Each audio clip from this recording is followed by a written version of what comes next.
Press and media మిత్రులకి నమస్కారం. కాంగ్రెస్ హటావో సింగరేణి బచావో అనేటువంటి నినాదంతో 7వ తారీఖున గోదావరి ఖనిలో మా డిప్యూటీ ఫ్లోర్ లీడర్ అయినటువంటి హరీష్ అన్న గారి ఆలోచనతో సింగరేణి పరిరక్షణ సదస్సును నిర్వహించడం జరిగింది. దాంట్లో మా కమలాకర్ అన్న గారు, ఇంకా ఎమ్మెల్యేలు, నియోజకవర్గ ఇన్ఛార్జీలు కూడా హాజరు కావడం జరిగింది.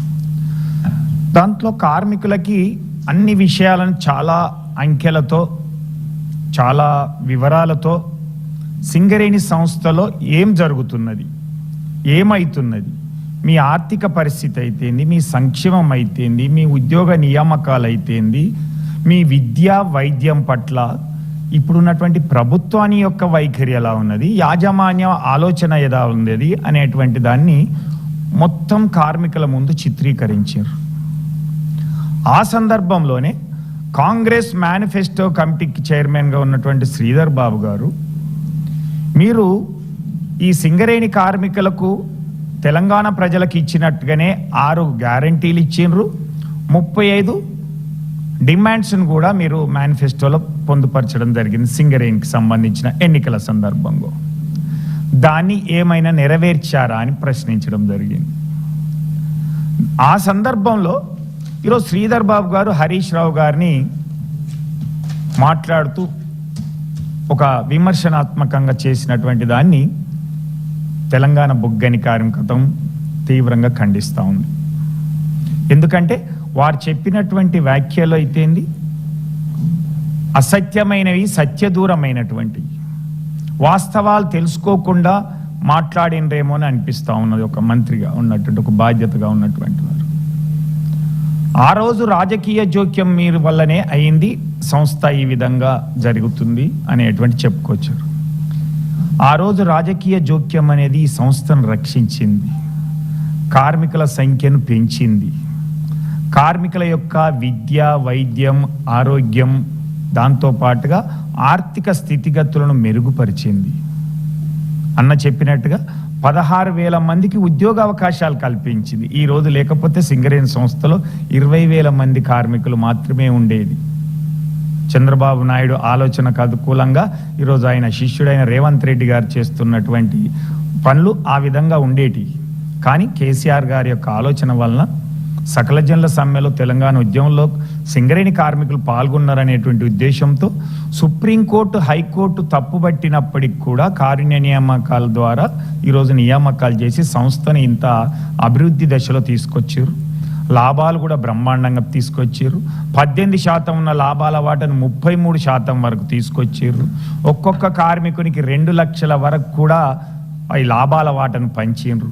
కానీ కాంగ్రెస్ ప్రభుత్వం వచ్చినంత అంకెల గారెడి చేసింది తప్పితే, మాయమాటలు చేసింది తప్పితే కార్మికులకు ఒక్క పైసా కూడా ఎక్కువ ఇవ్వలేదు. 23-24 ఆర్థిక సంవత్సరం 2,000 కోట్ల రూపాయలు పక్కన పెట్టింది.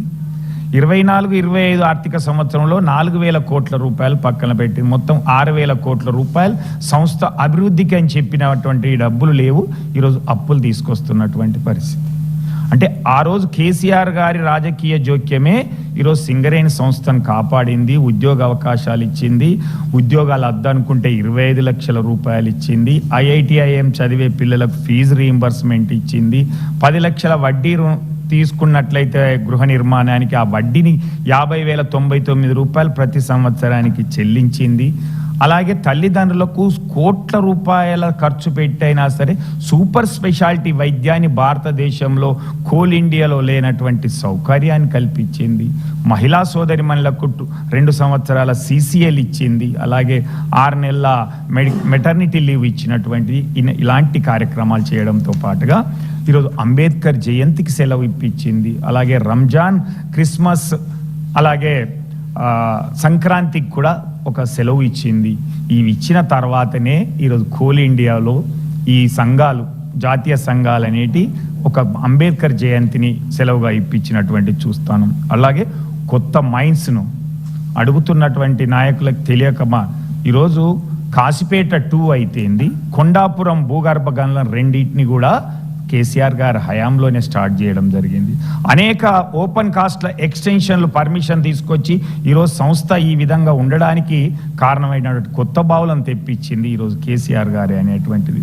అంతేకాకుండా ఈరోజు 16,000 మంది కార్మికులను తీసుకొచ్చినటువంటి సందర్భంలో అందులో 1/4 మారుపేర్లు ఉన్నాయని చెప్తే కేసీఆర్ గారు మానవీయ కోణంతో కార్మికుల కష్టాలను చూసి తండ్రికి తగినటువంటి కొడుక అల్లుడా కాదా అని నిర్ధారించుకొని ఉద్యోగాలు ఇప్పిస్తే ఈరోజు కాంగ్రెస్ ప్రభుత్వం వచ్చిన తర్వాత ఎవరైతే 10వ తరగతి చదువుకోనటువంటి వాళ్ళందరినీ కూడా విజిలెన్స్ కేసులు పంపించి వాళ్ళకు ఉద్యోగాలు లేకుండా మారుపేర్ల వాళ్ళను ఈరోజు వాళ్ళే కావాలని పట్టించేటువంటి పరిస్థితి వస్తే కూడా ఏఐటీస్ ఐఎన్టీసులు దాన్ని విమర్శించలేకపోతున్నారు, ఆ సర్క్యులర్ను రద్దు చేయలేకపోతున్నారు.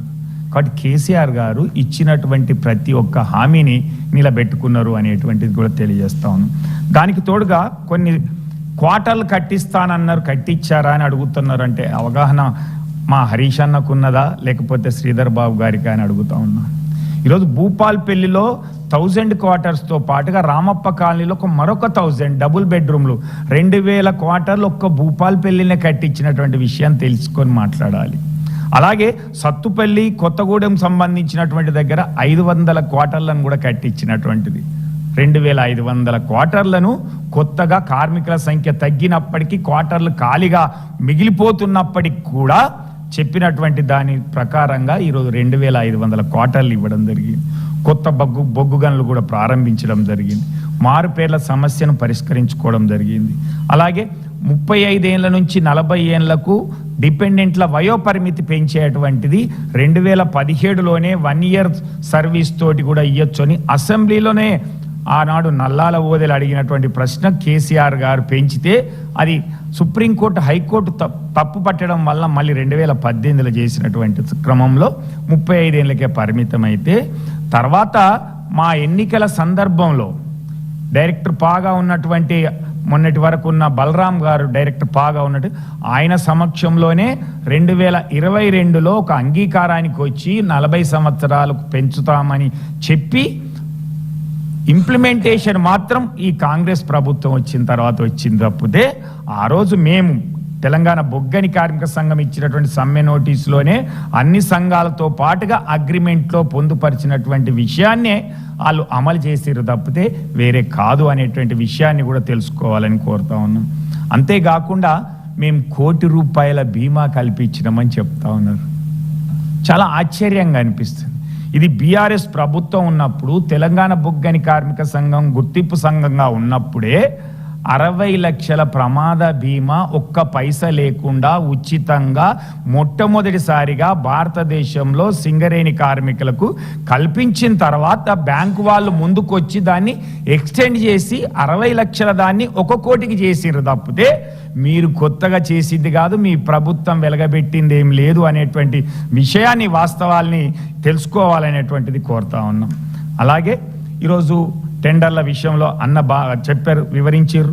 ఇలాంటిది ఈరోజు సైట్ విజిట్ అయితేంది, కోల్ కుంభకోణం ఇవన్నీ కూడా వెలికి తీసినటువంటి సందర్భంలో ఆక్రోశంతోటో లేకపోతే ఆ ప్రాంతంలో ఉన్నటువంటి నాయకుడిగా మీరు ఏం చేసిండ్రు అని అడిగినటువంటి దానికి ఈరోజు మెడికల్ బోర్డు విషయంలో చూసినట్లయితే 21 మార్చి 2025న లాస్ట్ మెడికల్ బోర్డు నిర్వహించారు.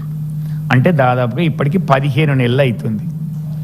ఈరోజు మీరందరూ కూడా అంటే రేవంత్ రెడ్డి గారు అయితే, బట్టి గారు అయితే, శ్రీధర్ బాబు గారు అయితే అందరు మంత్రులు వచ్చారు.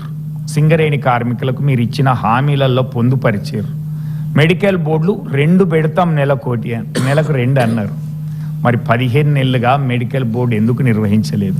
ఈరోజు 3,000 మంది కార్మికులు ఎప్పుడు మెడికల్ బోర్డు పెడతారా, మా వారసులకు ఎప్పుడు ఉద్యోగాలు వస్తాయని ఎదురు చూస్తుంటే వాళ్ళ ఆశలను అడియాసలు చేస్తున్నటువంటి ఈ మధ్య కాలంలో భూపాల్పల్లికి వచ్చినటువంటి రేవంత్ రెడ్డి గారు ఒక సంఘం బదనాం చేస్తుంది మమ్మల్ని, శ్రీధర్ బాబు గారు మీరు చూడండి అని చెప్తూ వాళ్ళను మోకాళ్ళ మీద కూర్చోబెట్టి గుద్దండి అని చెప్పిండ్రు.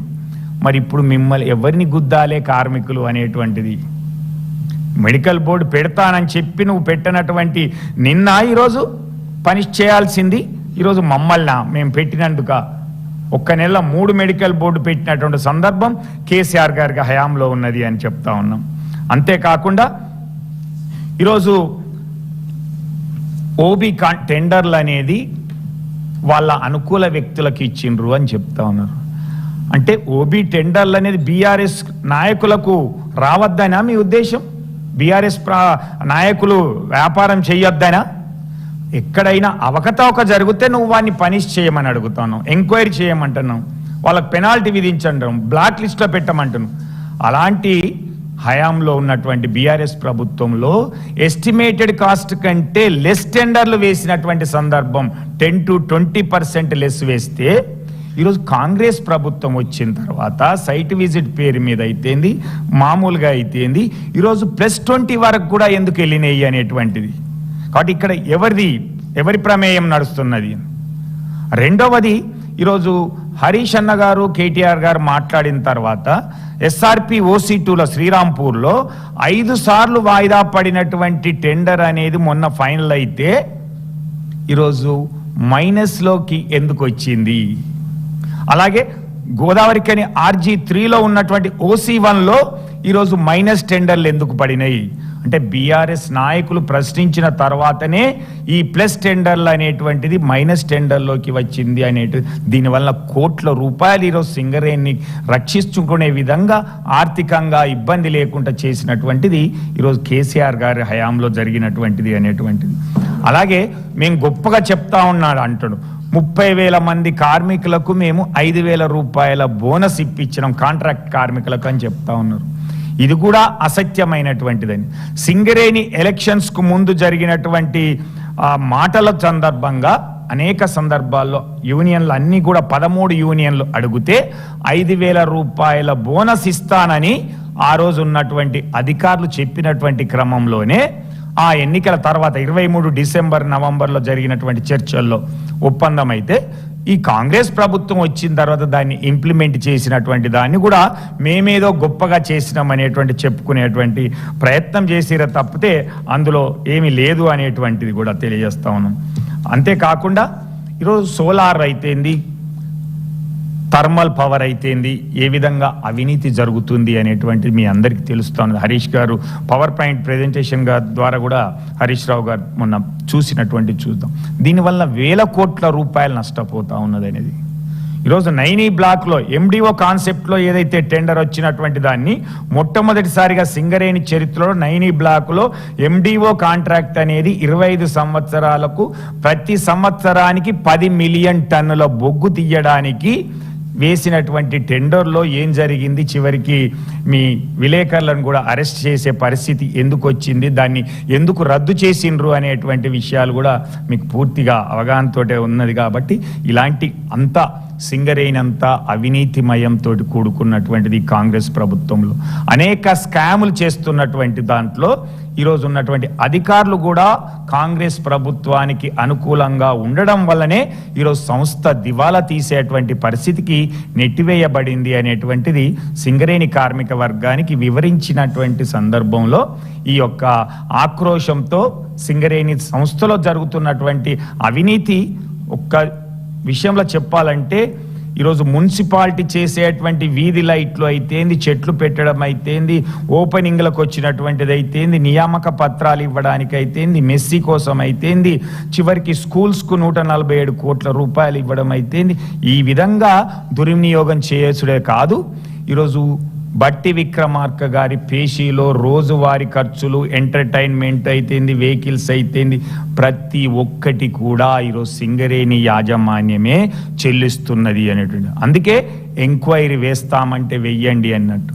ఈరోజు సింగరేణి సంస్థ నుంచి ప్రభుత్వ శాఖలకి ప్రతి నెల ఎన్ని లక్షలు, ఎన్ని కోట్ల రూపాయలు చెల్లిస్తున్నారు, ఎన్ని వెహికల్స్ తిరుగుతున్నాయి అనేటువంటి వివరాలు అయితేంది, లేదా మీరు ఆ రోజు నైనీ బ్లాక్ మీద సిట్ ఏదైతే వేసినరో ఆ సిట్టు వేసినటువంటి దాంట్లో కూడా సింగరేణి అధికారే అక్కడ డైరెక్టర్గా ఉండి ఇక్కడ సభ్యులుగా ఉండి ఏ అధికారి అయితే ప్రమోషన్ పొందిండో ఆ అధికారికే వ్యతిరేకంగా రిపోర్ట్ ఇయ్యగలడా అనేటువంటి